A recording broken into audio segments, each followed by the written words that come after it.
Hello there, I am Marcus from Doctors on Racing.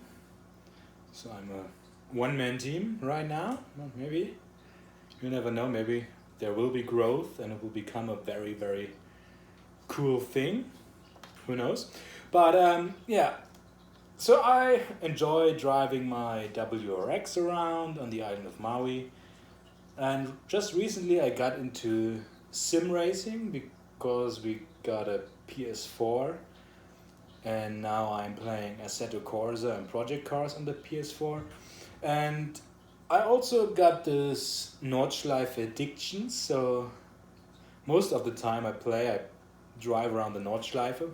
One of my favorite cars is the Porsche Cayman GT4 Clubsport in Project Cars 2. That's also because I'm doing the career mode, and right now I'm in the GT4 group and I'm driving the Clubsport, the Cayman, and it's a really fun car to drive, and I put in a lot of practice hours on the Nordschleife, and yeah, it was fun, but also I felt like this car could be more compliant. It was like hopping around a lot, and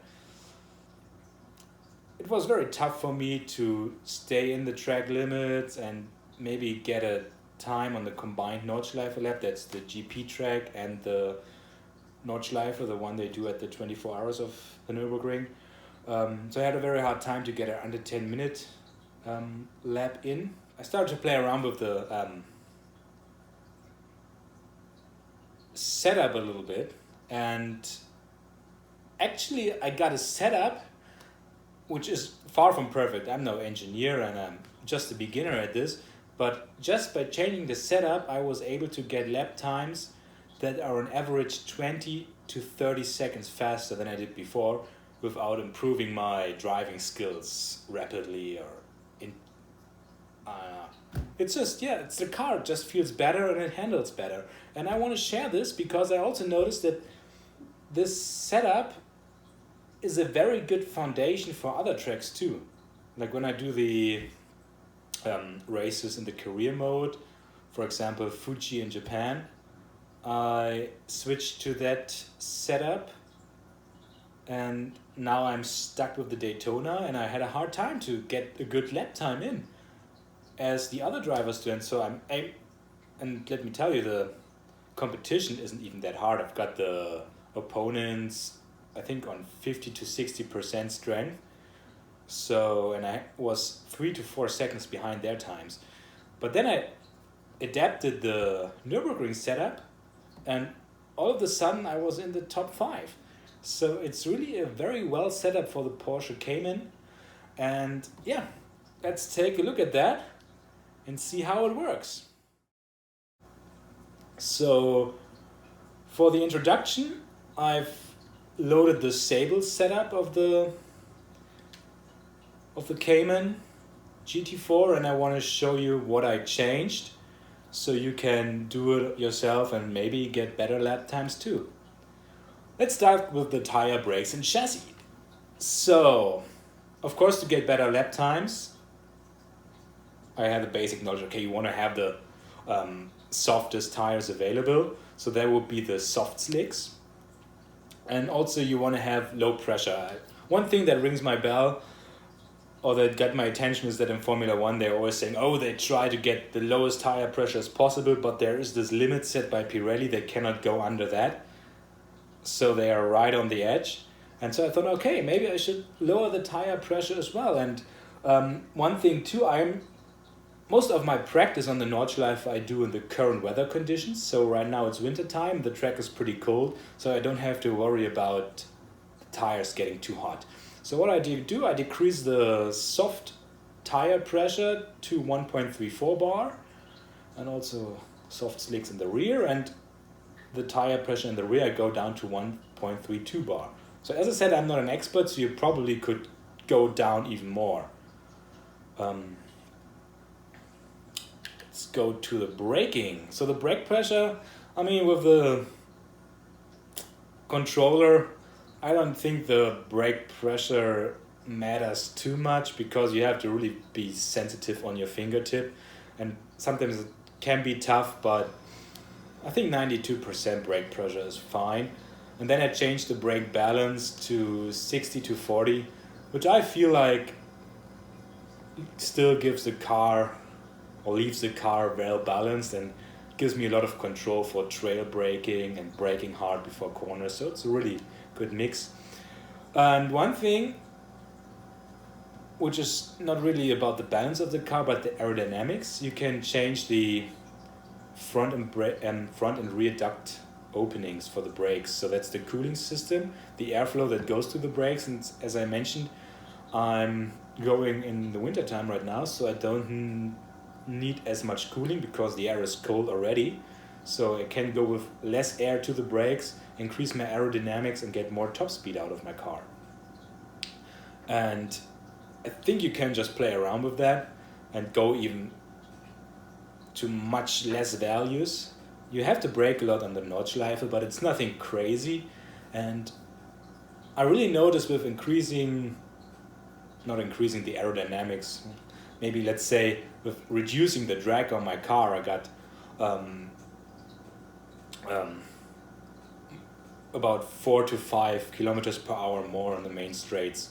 So it really returns or gives something back if you change that value. It's worth it. I think that's about it for the first tab. Let's go to the suspension. So the ride height 80 millimeters.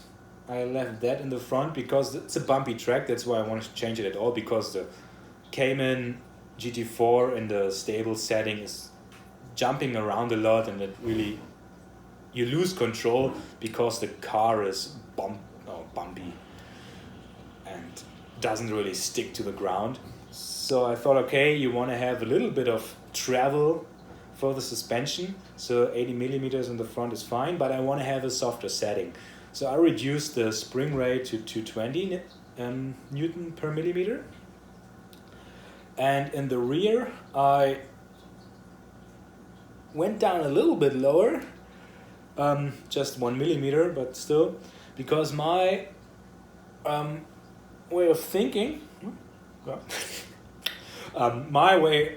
my train of thought was that if I have a lower car setup, my center of gravity is lower, so even if the car starts to bounce or go into a corner left, right, the center of gravity will not move that far, so I still have a good balance in the car. And also the spring rate in the rear, I want to have it a little bit softer, so I go to 180 Newton meters. In the center, the anti-roll bars.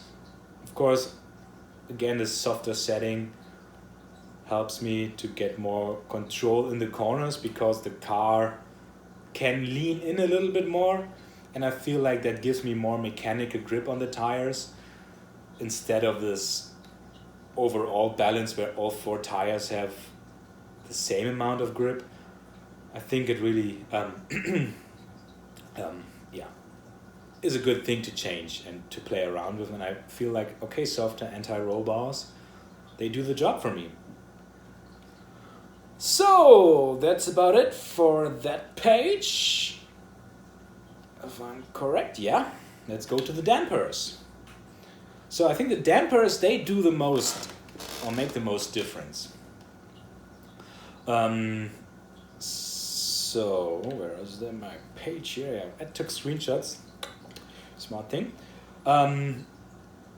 So I didn't play around with the bump stop. And by the way, if you want to have explanations, I really like that about Project Cars 2. There's this help tab on the right side, and it tells you what the different settings do, and it gives you an idea of how you want to change the settings to get a certain handling out of the car, and that really helped me to do the changes. And if you want to really understand what's happening, I highly recommend to read the help.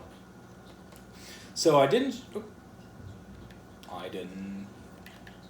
not change the bump stop, but I changed the slow bumps. So again, I made it softer to give the car more, or a little more, or softer feeling to the car. And I also lowered the slow rebound to 13,500 Newton per meter per second. It's interesting Einheit, I don't know. Unit, interesting unit. And for the fast bump, I lowered that value too by 2 clicks, as I did for the fast rebound. But then I increased the BAM transition as is recommended with the help. If you read that, you'll understand. And I increased, which I'm not sure. It says you want to increase the value for rebound transition. Although it is a negative value, I thought increasing maybe to minimize it. Maybe it's just my mathematical brain talking there, and it doesn't really matter, but yeah. This is the value I chose. For the rear, no change in the bump stop, but the slow bump, again, decreased the value as I did for the slow rebound, the fast bump, and the fast rebound. And again, increased the other values. All right. There's nothing to change in the center for the Cayman GT4. And the last setting is for the engine and the ECU. So the air restrictor, that's the highest value you can have. That's the amount of air that goes into the engine. Of course, if you have more air, you get more power out of it. Then the radiator opening, that's something you can decrease. That's the cooling of the engine. Again, I'm driving in cold conditions here. The air is cold, so with less air I get the same amount of cooling. I can reduce the radiator opening, get a better aerodynamics, less drag, and higher top speeds on the main straights. The engine braking, I chose the value number 4. Daily driving on the roads, I use engine braking a lot, and just something I enjoy. Yeah. Okay, so there's nothing to play around with the gears. Traction control, I don't think I played around with that. I use the factory settings, and it's the challenge for me to, of course, have as little ECU input as possible, so just drive at the limit, which I feel is hard with the controller, but I don't have the money right now to get a nice I don't have the money right now to get a nice wheel and pedals, which I would love to have because it makes the whole experience more realistic, but yeah. Gotta take what you can get. And I think with the differential I didn't change anything there. Just go with the settings, yeah. But so this is how I changed my the setup for my Cayman GT4 Clubsport. And again, with the same intensity of driving, the same concentration level, the same braking points, the same amount of risk, I got more than 20 seconds per lap faster with this setting, because the car feels are so much better. It goes better into turns, you can take higher speeds through the corners, and with the aerodynamic adaptations, less drag, higher top speeds on the main straights. And yeah, I mean, if you go 5 to 6 kilometers per hour faster, yeah, you gain second by second. So I hope I hope this video will help you to set up your car right as well, and maybe you will get more out of your car for better lap times on the Nordschleife and wherever else. As I mentioned, this setting does work very, very good on the Nordschleife, which is a bumpy, narrow track, on the old track too. But I feel it's also very powerful, I want to say powerful on other regular racetracks. So try it out and stay tuned for more content. Mahalo and aloha. See you soon.